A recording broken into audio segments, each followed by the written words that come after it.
Hai, halo, assalamualaikum warahmatullahi wabarakatuh. Jumpa lagi di channel Mas Telepon, teman-teman. Ya, oke, kali ini saya berbagi video lagi, teman-teman ya, tentang kasus Redmi Note 8 Pro, teman-teman ya. Jadi kronologinya handphone ini habis dibanting sama yang punyanya, seketika langsung hancur, lebur. Oke, jadi di sini sebelumnya ingin berbagi cerita, ya, berbagi pengalaman kerja, teman-teman ya. Ya, siapa tahu ini berguna, bermanfaat bagi teman-teman yang membutuhkannya. Dan mungkin pernah teman-teman mendapatkan dan akan mendapatkan kasus yang sama ya. Kita nggak tahu ya, handphone yang masuk ke konter kita, ke meja servis kita itu tipenya apa, kita nggak tahu. Saya cerita dulu teman-teman ya. Nanti saya liatin apa yang saya lakukan dan apa yang saya eksekusi ya.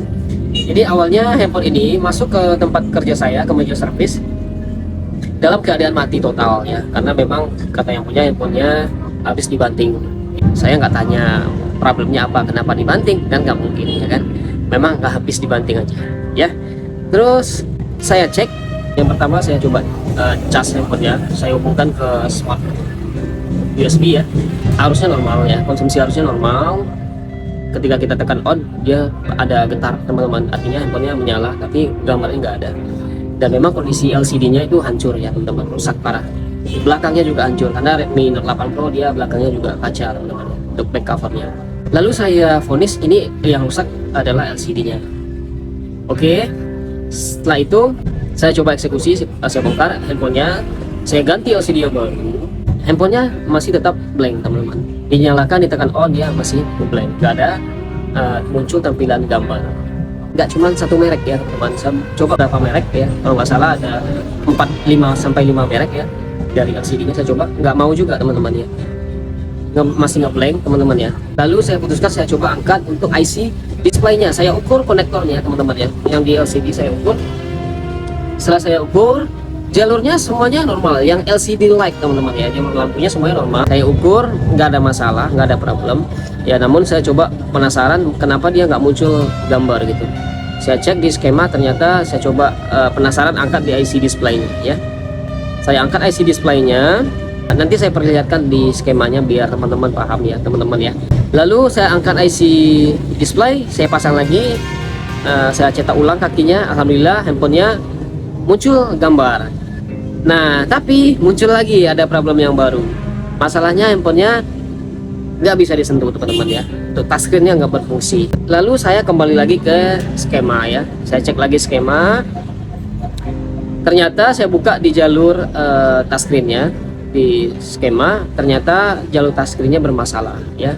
Di skema dia ada hambatan, di handphone tidak ada hambatan di soket LCD-nya.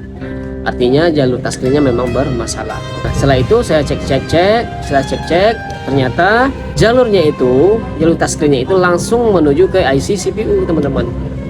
Ya, kalau nggak salah ada 6 jalur teman-teman ya. Jadi dia langsung menuju ke IC CPU. Ya mau nggak mau ya nggak ada pilihan, harus diangkat IC CPU-nya. Ya, ya tapi tetap dikonfirmasi dulu sama yang punya ya. Karena kita tetap nggak mau ngambil resiko teman-teman, karena ini kalau untuk eksekusi ICPU memang beresiko ya teman-teman ya. Ada resikonya ya, bisa handphonenya jadi mati total ya. Dan setelah saya negosiasi ya, alhamdulillah yang punyanya setuju ya, nggak apa-apa. Oke, saya eksekusi IC CPU-nya, saya angkat, saya cetak lagi, saya pasang. Dan mohon maaf saya tidak merecord untuk proses pengangkatan IC, pemasangan IC ya. Saya hanya bercerita tentang apa yang saya, kasusnya apa yang saya lakukan, dan alhamdulillah sampai selesai teman-teman ya. Oke, setelah saya angkat IC CPU, saya cetak ulang, alhamdulillah handphonenya normal ya. Saya pasang IC CPU-nya, alhamdulillahnya nggak usah touchscreen-nya, bisa berfungsi dulu lah. Yang penting handphonenya bisa kembali nyala dengan normal ya. Handphonenya kembali nyala ya. Namun untuk di soket LCD saya ukur harusnya itu ada hambatan, dan ternyata masih sama seperti sebelumnya. Tetapi 2 pin yang langsung dari IC CPU nomor 2 sama nomor 3 kalau nggak salah, itu muncul hambatan. Yang sebelumnya tadi tidak ada hambatan. Setelah saya angkat cetak ulang IC CPU-nya, alhamdulillah muncul hambatan. Sisa yang 4 tidak ada hambatan ya, yang di soket LCD-nya. Tetapi di test point-nya yang 4 jalur lagi, itu yang di area CPU-nya itu alhamdulillah ada hambatan ya, muncul hambatan ya teman-teman ya. sebelum diangkat IC CPU tidak ada hambatan, setelah diangkat ada hambatan di test point yang di dekat CPU-nya, tetapi yang di soket LCD-nya tidak ada hambatan. Nah, saya menyimpulkan wah ini putus jalur ya kan, dari IC CPU ke soket LCD-nya tidak sampai jalurnya teman-teman, makanya di soketnya tidak ada hambatan. Nah, setelah itu saya putuskan untuk menjumper ya. Saya jumper dari test point yang 4 jalur yang dari IC CPU ke konektornya. Saya jumper ke konektornya. Setelah saya jumper, alhamdulillah muncul hambatannya ya. Hambatannya sampai ya ke konektor LCD-nya. Nah, lalu apakah ini berfungsi touchscreen-nya? Saya nggak tahu. Ya, makanya saya bikin ini konten, saya bikin videonya, kita tes sama-sama. Apakah ini kerja saya ini berhasil atau tidak ya, teman-teman? Oke, kita tes sama-sama ya, teman-teman, seperti ini. Ya, seperti ini teman-teman ya. Ini yang di jumper itu ada 4 pin ya, yang di test point dekat CPU-nya. Kita jumper ke soket LCD. Nih. Nah, di soket LCD ya, yang 4 pinnya itu ya. Yang duanya itu ada hambatan teman-teman, jadi nggak perlu kita jumper karena memang langsung ke bawah kaki IC CPU, jadi nggak ada test pointnya ya. Ini udah saya kasih lem UV ya biar aman, nggak lari-lari untuk kabel jumperannya ya. Ini kita coba tes pasang apakah touchscreen-nya kembali berfungsi dengan baik, dengan normal ya. Saya nggak tahu ya, mudah-mudahan bisa ya. Setelah kita angkat IC CPU, setelah diangkat IC CPU masih juga nggak bisa, ternyata putus jalur ya dari pin test point dari CPU ke soket atau konektor LCD-nya. Saya nggak tahu ya, mudah-mudahan ini bisa. Bismillah aja ya teman-teman, saya pasang dulu. Mohon maaf agak lambat karena saya pasangnya sebelah tangan.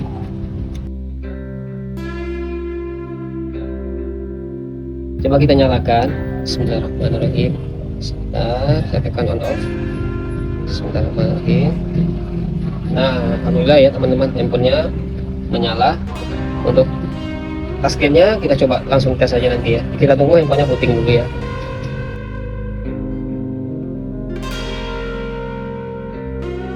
Mohon maaf, saya tidak bermaksud menggurui, tidak bermaksud ngajarin, karena di sini kita sama-sama belajar ya teman-teman ya. Nggak ada yang hebat, nggak ada yang jago, nggak ada yang pintar ya. Yang penting kita terus belajar ya. Kita bisa karena terbiasa teman-teman. Bismillahirrahmanirrahim. Alhamdulillah. Aduh, mohon maaf, lepas baterainya teman-teman. Aduh, karena agak susah sebelah tangan ya teman-teman ya. Sorry. Maaf, saya coba lagi ya. Sebentar, harus dilepas dulu pelan-pelan untuk pengetesannya. Jangan sampai lepas lagi. Oke, sudah saya lepas teman-teman. Kita tes lagi. Tapi tadi sepertinya udah bisa disentuh teman-teman ya. Ya alhamdulillah teman-teman ya. Alhamdulillah. Jadi kerja nggak sia-sia, kerjanya membuahkan hasil ya. Hasil karena memang ketika handphone bermasalah dan seketika bisa langsung selesai sama kita, itu apa namanya, rasa kesenangnya itu lain teman-teman ya, bahagianya kita itu walhamdulillahirabbil alamin. Bisa teman-teman ya, ini bisa disentuh, alhamdulillah. Ini mohon maaf Sandi, saya nggak tahu ya teman-teman, saya lupa untuk minta sama usernya. Oke, karena handphone ini sebelumnya masuknya mati teman-teman. Alhamdulillah rezeki ya, masih rezeki, handphonenya masih nyala dan untuk touchscreen-nya kembali berfungsi dengan normal teman-teman ya. Jadi seperti itu ya teman-teman. Alhamdulillah handphone ini udah selesai ya teman-teman. Terima kasih sebelumnya yang udah nonton video ini ya, mudah-mudahan ada manfaatnya, nambah-nambah ilmu teman-teman ya. Ya jangan lupa di like, jangan lupa di subscribe, jangan lupa di follow akun saya teman-teman ya. Oke, saya doakan teman-teman semuanya yang udah follow, yang udah like, semoga dimudahkan segala urusannya, semoga ditambah ilmunya ya, semoga dimurahkan dan dilancarkan pintu rezekinya, semoga diberikan kesehatan teman-teman. Oke, wassalamualaikum warahmatullahi wabarakatuh. Mantap.